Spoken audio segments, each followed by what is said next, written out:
Your honour, गवाह पांडुरंग का बयान मौके वारदात पर मरी हुई बच्ची के कपड़े और खुद मुल्जिमा की घड़ी से यह साफ जाहिर हो चुका है कि अपने और अपने आशिक के बीच का कांटा निकालने के लिए मुल्जिमा शारदा देवी ने बच्ची को बेरहमी से कत्ल कर दिया।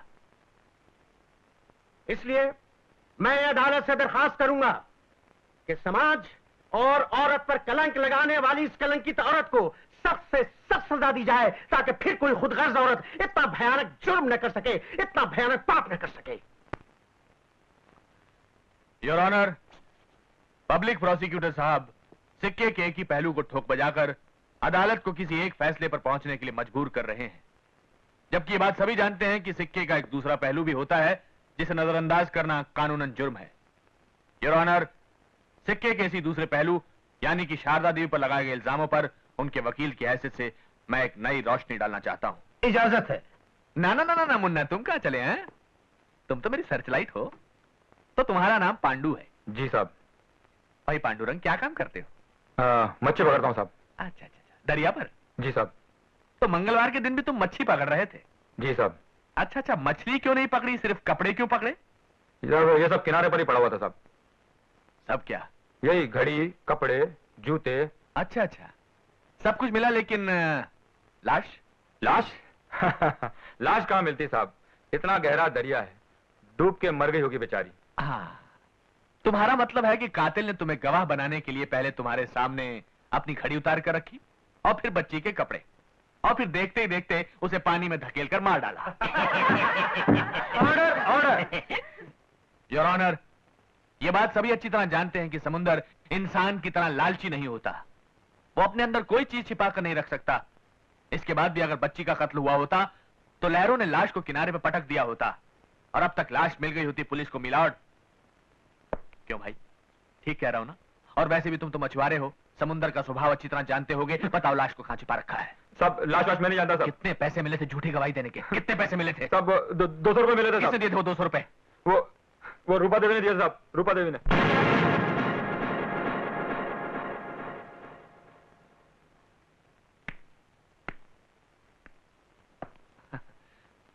तो आप रूपा देवी हैं? जी। आप कितना पढ़ी हैं? बीए। और आपके पति? मैट्रिक। बीए पास होते हुए भी आपने एक मैट्रिक पास लड़के से शादी की, ये कैसे? ये शादी मैंने नहीं की, मेरे पिता ने करवाई थी। इसका मतलब आपकी इस शादी में कोई दिलचस्पी नहीं थी, कोई मर्जी नहीं थी? ऑब्जेक्शन योर ऑनर, शादी में दिलचस्पी लिए बिना ही ये एक बच्चे की मां कैसे बन गई? योर ऑनर, इस तरह मेरे और मेरे गवाह के बीच में टांग अड़ाना कानूनन जुर्म है। You may proceed. आखिरी बार अपनी बच्ची को कब मिली थी? उसके स्कूल में। आप उसके स्कूल क्यों गई थी? बच्चे से ये कहने कि वो अपने डैडी से मुझे मिलाने में मदद करे। ओह, मतलब ये कि बच्ची तक तुम्हें तुम्हारी ममता नहीं, तुम्हारा स्वार्थ खींच कर ले गया। और जाहिर है कि जब बच्ची ने तुम्हारी बात नहीं सुनी तो तुमने उसे पीटा होगा, और यह सोचकर कि बच्ची ने तुम्हें तुम्हारे पति से मिलाने में कोई मदद नहीं की, तुमने उसे एक फालतू चीज समझकर बेचारी को खत्म कर दिया होगा। नहीं नहीं नहीं, मैंने ऐसा नहीं किया। ऑब्जेक्शन योर ऑनर, क्या दुनिया की कोई भी मां अपने छोटे से स्वार्थ के लिए खुद अपनी औलाद का खून कर सकती है? अरे क्यों नहीं कर सकती? महाभारत सीरियल में गंगा ने अपने बेटों को पानी में नहीं बहा दिया था क्या? बात करते हो यार, मतलब क्या तुम्हारा? Order order. योर ऑनर, मैं पूरे यकीन के साथ कह सकता हूं कि बच्ची की कातला खुद उसकी मां रूपा देवी है। आई ऑब्जेक्ट योर ऑनर, मेरे काबिल दोस्त सिर्फ हवा में बातें कर रहे हैं। अभी तक इनके पास कोई सबूत या ऐसा कोई गवाह नहीं मिला है जिसने अपनी आंखों से रूपा देवी को कत्ल करते हुए देखा हो, इसलिए योर ऑनर, मेरी चिरावी पूरी नहीं हुई है। You may proceed. Thank you. ये जो औरत आपके सामने खड़ी है, इसे आपने पहले कभी देखा है? जी हाँ। कहां? मेरे बगल वाले घर में। क्या ये औरत अभी भी वहीं रहती है?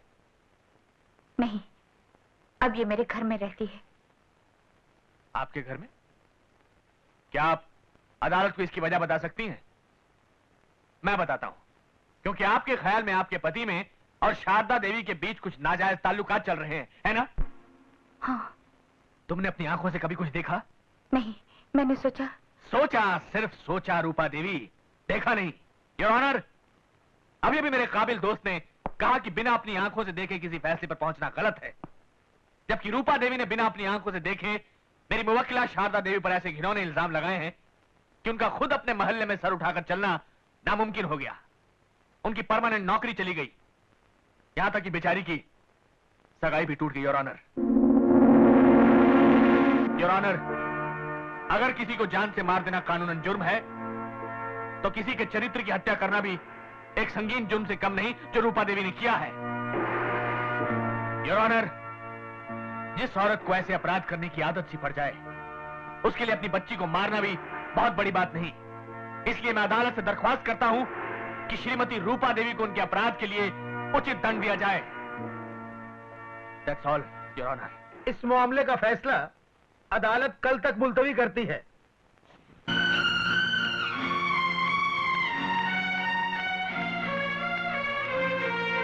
आओ आओ रूपा रानी, वो आए गुलशन के घर। कभी हम तुमको, कभी अपने आप को देखते हैं। गुलशन, मेरी बच्ची कहाँ है? बच्ची यहीं कहीं खेल रही होगी। तुमने कहा था कि तुम्हारी तरकीब से मेरे पति उस औरत को बाहर करके मुझे घर ले जाएंगे, इसलिए मैंने तुम्हें अपनी बेटी का अपहरण करने दिया। लेकिन अदालत में पांसा पलट चुका है, उल्टा इल्जाम मुझे पर लगाया जा रहा है। इससे पहले कि इस झूठे खेल के कारण मुझे हथकड़ियां लगे, मुझे मेरी बच्ची वापस कर दो गुलशन, मेरी बच्ची वापस कर दो। घबराओ मत रूपा। अरे कहीं ऐसा भी हुआ है कि गवाही मुजरिम बन जाए? देखो, तुम मुझ पे भरोसा रखो। जिस औरत ने मुझसे मेरी नौकरी छीनी है, जिस दिन मैं उससे बदला ले लूंगा, तुम्हें तुम्हारी बच्ची वापस कर दूंगा। तुम बिल्कुल फिक्र मत करो, तुम जाओ। हैं? बिल्कुल चिंता मत करो। शाबाश, हैं? जाओ जाओ। अरे हैव फेथ इन मी, सब ठीक हो जाएगा। तुम्हारी बच्ची तुम्हें मिल जाएगी। अरे तुम्हारी बच्ची क्या, तुम्हारा हस्बैंड भी वापस आ जाएगा। शाबाश, गो। अपन को एक बात समझ नहीं आया गुल्लू। रूपा को बोला उसका बच्ची वापस हो जाएगा, उसका मतलब क्या? मेरा नाम क्या है? गुलशन। हाँ, तो मैं जो भी करता हूँ जरा हट के करता हूँ। अच्छा बच्चू, तो ये बात है। तो अब तेरे साथ भी जो कुछ होगा ना, जरा हट के होगा, क्योंकि हम किसी से कम नहीं, समझा ने? हाँ।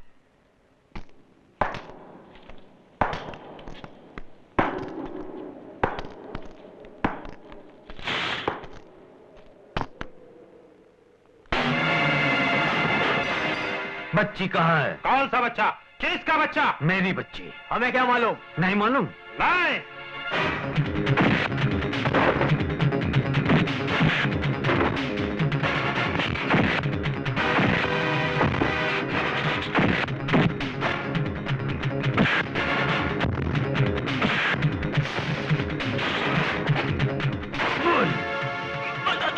बता दो।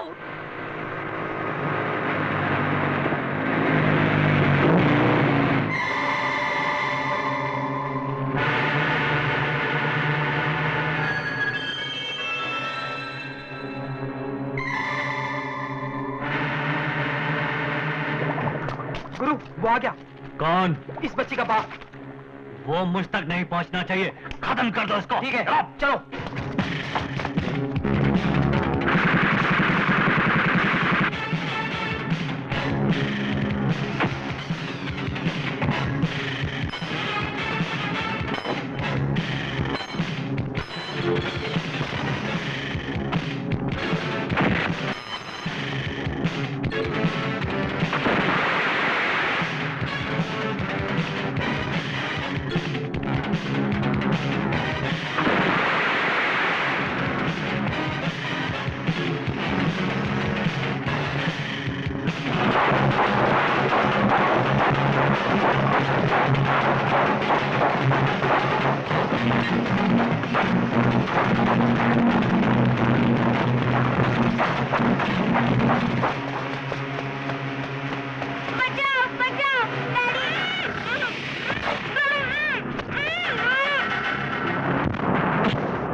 बच्ची, तेरे डैडी को देख, अरे कितना बुज़दिल है।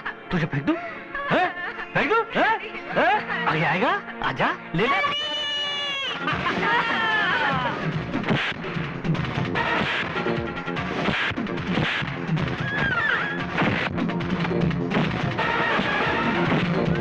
आजा।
रुक जाइए योर ऑनर,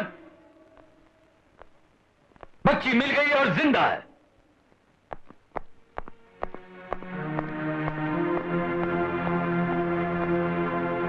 यही है वो शख्स जो मेरी बच्ची की जिंदगी से खेल रहा था, इसीलिए इसे किडनैप किया था।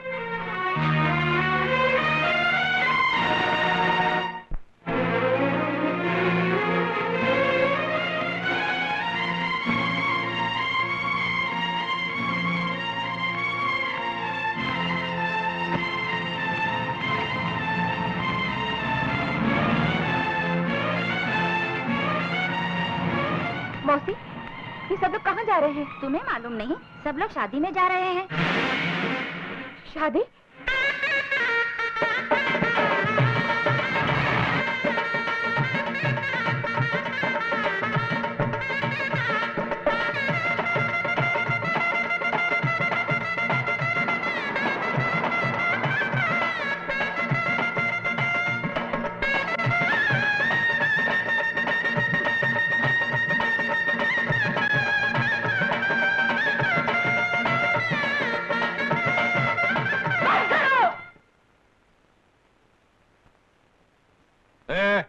मेरे कहने पर तुम यहाँ आए, मैंने तुमको पैसे दिए, इन मैडम के कहने पर बंद कर रहे हो, ये कानूनन जुर्म है। चलो शुरू करो।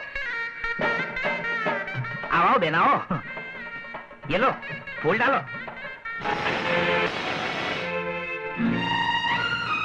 माँ बेटी, ये बड़ा अच्छा शगुन है। ये फूल भगवान ने अपने हाथों से तुम पर बरसाए हैं। जाओ अपना काम करो। पिताजी, आपकी आंखों के सामने आपकी बेटी का संसार लूट रहा है, आप उसे रोकने के बजाय बढ़ावा दे रहे हैं। खड़े खड़े क्या देख रहे हो? काम वाम करो ना जाकर।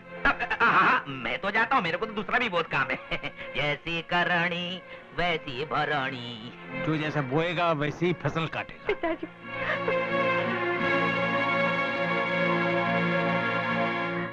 ये क्या माँ, जब भी मैं मुसीबत में होती थी तो तुमने मेरा साथ दिया, मेरे आंसू पहुँचे, और आज अपनी बेटी का मंगलसूत्र छीनकर पराई औरत के गले में डाल रही हो। क्या कर रही हो माँ? फालतू औरतों से फालतू बातें क्यों कर रही हो? पूजा की थाली तैयार करो, मुहूर्त का समय हो रहा है। भैया, अब तुम्हारे लिए मैं फालतू हो गई। ठीक है, ये लो। सुनिए। अरे आप आइए आइए। पिंकी बेटे, जरा इन्हें बिठाइए। आइए आंटी। आंटी, तूने मुझे आंटी कहा? देखो, तुम बदले तो बदले, मेरी बेटी की बुद्धि भी भ्रष्ट कर डाली। अरे नहीं नहीं, बच्चे तो भगवान का रूप होते हैं। इनके साथ जो जैसा व्यवहार करता है, इनके दिमाग पर वैसी ही छाप पड़ जाती है, जो लाख चाहने पर भी मिटाई नहीं जा सकती। अब आ ही गई हो तो शांति से बैठो, अपना आशीर्वाद दो। शादी के बाद मुंह मीठा करके खुशी खुशी घर जाओ। नहीं, तुम्हें छोड़कर अब मैं कहीं नहीं जाऊंगी, तुम्हारे साथ ही रहूंगी। साथ रहोगी नहीं, साथ रहती थी, और अब वो भी एक भूली हुई कहानी हो चुकी है। इसके अलावा कोई और मदद चाहिए तो बोलो। यहाँ शहर के बड़े बड़े लोग मौजूद हैं, तुम चाहो तो तुम्हारे गुजारे का इंतजाम करवा सकता हूँ। मुझे किसी और से कुछ नहीं चाहिए, मुझे चाहिए तो तुमसे, सिर्फ तुमसे। अब तो तुम ही मेरी डूबती नैया को किनारे लगा सकते हो। देखो जी, मुझे नादान समझकर माफ कर दो। मैंने जो कुछ किया उसका अंजाम ये भी हो सकता है मैंने आज ही जाना। मुझे अपना लो, मैं तुम्हारे बिना नहीं जी सकती, नहीं जी सकती। अब जानने से क्या फायदा? ना बूढ़ा तोता राम राम सीख सकता है, ना अंधा आदमी सूर्य नमस्कार कर सकता है। फिर भी अगर सिर्फ मैं ही वो आदमी होता जिसे तुम्हारी वजह से मुसीबतें झेलनी पड़ी, तो मैं तुम्हें माफ कर देता। अपने लिए ना सही, अपनी बेटी के लिए तुम्हें दोबारा अपना लेता। लेकिन जिसने तुम्हारी वजह से अपना वर्तमान, अपना भविष्य सब कुछ खो दिया, यहाँ तक के मुल्जिम बनकर कटघरे में खड़ा होना पड़ा, वो तुम्हें कैसे माफ कर सकती है?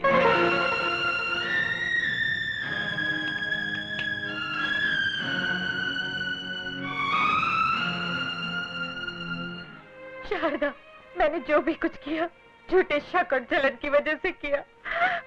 वक्त की ठोकरें खाकर मैं समझ चुकी हूँ कि ये सब कुछ करके मैंने बहुत बड़ा पाप किया है। ये बात मैं सिर्फ तुमसे ही नहीं, इन सब लोगों के सामने अपनी बेटी की सौगंध खाकर कहती हूँ कि तुम निर्दोष हो, पवित्र हो, इसमें तुम्हारा कोई कसूर नहीं। मुझे माफ कर दो शारदा, मेरा जीवन तुम्हारे हाथों में। ये शादी रोक दो शारदा, ये शादी रोक दो। रोने धोने से कोई फायदा नहीं, तुमने अपनी भूल मानने में बहुत देर कर दी रूपा। सारी तैयारियां हो चुकी है, ये शादी नहीं रोकी जा सकती। आखिर क्यों? ये नहीं होगा, मैं ये शादी नहीं होने दूंगी। अगर ये शादी हुई तो तुम्हारी टोली मेरी अर्थी पर से गुजरेगी। मैं अपना पति किसी से बांट नहीं सकती। मेरा पति सिर्फ मेरा है, मेरा। यही बात सुनने के लिए मेरे कान तरस रहे थे। तुम ही नहीं, इस धरती पर जन्म लेने वाली हर औरत यही सोचती है कि उसका पति सिर्फ उसी का हो।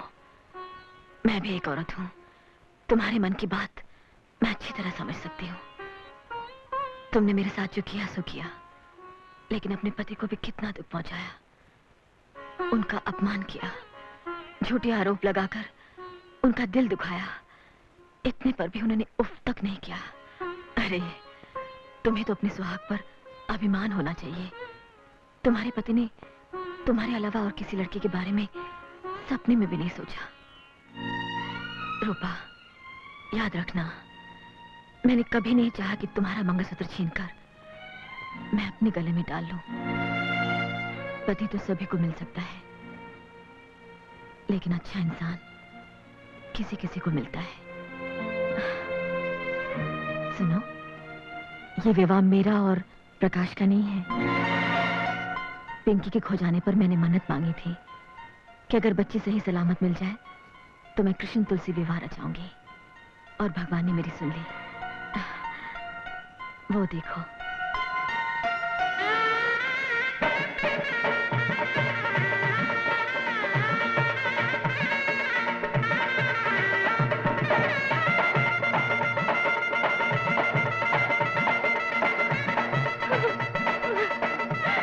मुझे माफ कर दो, मुझे माफ कर दो।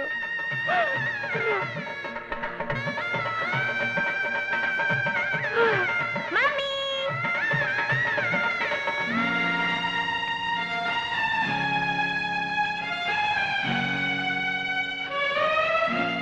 रूपा, एक बात याद रखना, इस धरती पर औरत का रूप लेकर जन्म लेना बड़े सौभाग्य की बात है, पुण्य की बात है।